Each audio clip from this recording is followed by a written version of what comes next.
là on mettrait le parking, et puis là-bas au fond, l'entrée principale avec l'enseigne Dignitas Market, écrit en gros, en néon. Il faut que ça se voit et que ça se voit de très loin.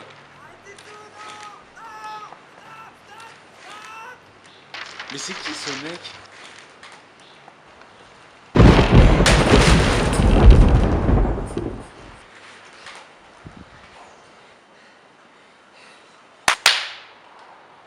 Ah bah voilà, c'est plus contemporain ça.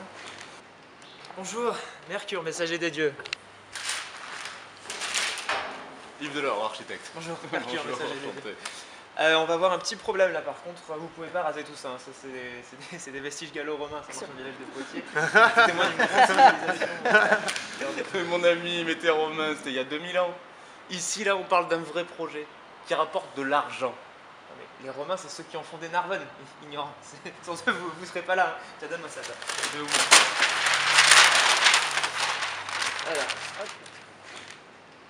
Alors la présence militaire romaine en Gaule commence environ en 125 avant Jésus-Christ. Oui, avec César, on sait. Non, pas du tout, non. César est arrivé bien plus tard en Gaule. Attendez, je vous... La République romaine a d'abord commencé à envahir le sud de la Gaule. Vous voyez, du lac Léman à la Garonne, toute cette partie. À la base, ils sont venus pour défendre leurs alliés, Marseille, qu'on appelait à l'époque Massilia. Mais une fois installés dans ce territoire, ils n'ont plus eu envie de partir.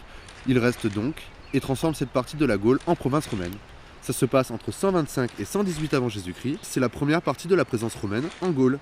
Ils en profitent pour fonder plusieurs villes, comme Aix-en-Provence ou la ville de Narbonne, qui deviendra la capitale de cette nouvelle province, la Narbonnaise. Et Jules César alors? On est en 118 avant Jésus-Christ. Jules César est même pas encore né, il va falloir attendre près d'un siècle pour qu'il se mêle à l'histoire. Non mais attends, je réitère ma question. Si la Gaule a déjà été conquise, pourquoi Jules César vient en Gaule? Non justement, seulement une partie de la Gaule a été conquise. Par la suite, les Romains s'intéressent plutôt à aller conquérir des terres en Orient. Mais en 58 avant Jésus-Christ, la République romaine est gouvernée par deux hommes rivaux, Jules César et Pompée. Pompée est déjà plus âgé, il y a déjà plusieurs victoires militaires à son actif. Jules César, lui, est plein d'ambition, et il veut, pour appuyer son influence, conquérir un territoire. C'est pour ça qu'en 58 avant Jésus-Christ, il commence une grande campagne en vue de s'emparer du reste de la Gaule. Au début c'est facile, les Gaulois sont divisés, ne sont pas organisés en état stable, mais en de nombreux peuples différents qui ne s'entendent pas forcément entre eux. Les Éduins, les Arvernes, les Parisi, les Vénètes. Mais un jour, Vercingétorix, le chef des Arvernes, va réussir à fédérer presque tous ces peuples gaulois sous une seule bannière et opposer une résistance plus organisée aux légions de César. Il parvient même à infliger une sévère défaite aux troupes romaines à Gergovie. Mais malgré le courage des Gaulois et les talents de meneur d'hommes de Vercingétorix, ils ne parviendront pas longtemps à faire le poids face au génie militaire romain.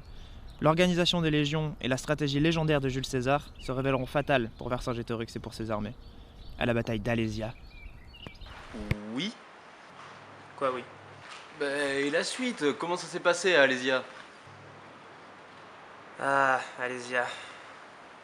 C'était l'oppidum des Gaulois Montdubien. Un oppidum? C'est quoi ça, un oppidum? C'est une place forte gauloise, une sorte de cité fortifiée.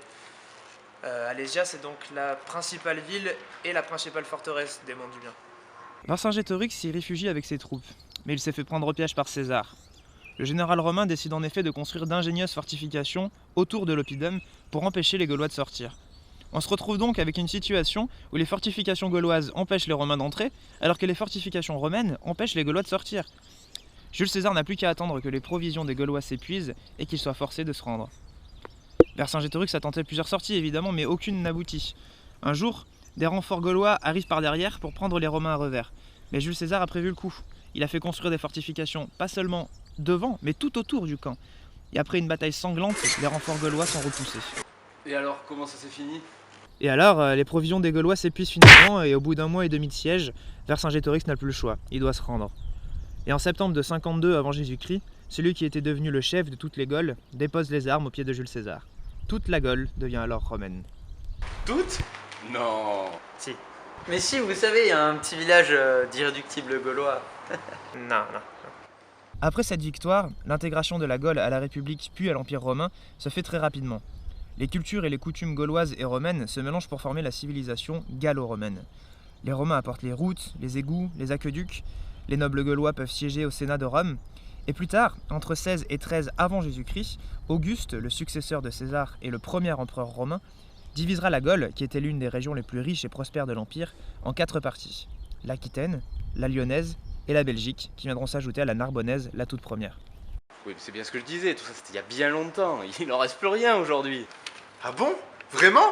Et le pont du Gard, les arènes de Nîmes ou de Arles, la maison carrée, les théâtres d'Orange ou de Vienne, tout ça, ça a été construit par les Romains. On peut pas tout démolir pour en faire des supermarchés. Des centres commerciaux déjà, hein? Peu importe, on doit conserver tout ça. Pour soutenir cette histoire et les vestiges des Romains, quoi. Je veux pas participer à ça. Ah non, c'est scandaleux, moi non plus, je ne participerai pas. Mais vous pouvez vous refuser? Mais c'est pas possible, les plans sont déjà prêts, les contrats sont déjà signés, vous allez me ruiner. J'ai dit non! Bon bah, comme disait Jules, je suis venu, j'ai vu et j'ai vaincu.